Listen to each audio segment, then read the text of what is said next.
हरी हरी ओढ़नी super hit गाने क्या हिट होने पे पवन जी की तरफ से एक छोटा सा तोहफा भाई इनको पाना ये म्यूजिक डायरेक्टर प्रियांशु सिंह को। वाह रे मेरा भाई, ऐसे ही नाम कमाओ, खूब आगे बढ़ो, मस्त रहो एकदम।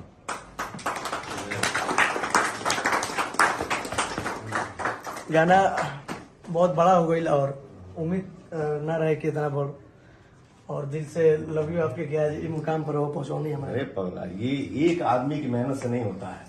हम सब भाई हैं, एक परिवार है, मिल के मेहनत करते हैं। तो जो हमारा ऑडियंस है, हमारे जो ऑडियंस है, जो हमारे लिए भगवान है, तो उनका प्यार मिलता है। तो आज हम लोग यहाँ खुशियां मनाते हैं, मनाते आ रहे हैं और हमेशा मनाएंगे। और ऐसे ही हम लोग मेहनत करते रहेंगे। जय माता दी। जय माता दी। और राहुल बहुत बड़ा योगदान बा हमारे जीवन में। दीपक भैया बानी, बुची भैया बानी, पुतुल भैया बानी, सब लोग पूरा टीम बा। अमित भैया उन्हें खोने पे और धनंजय भैया के भी दिल से थैंक यू।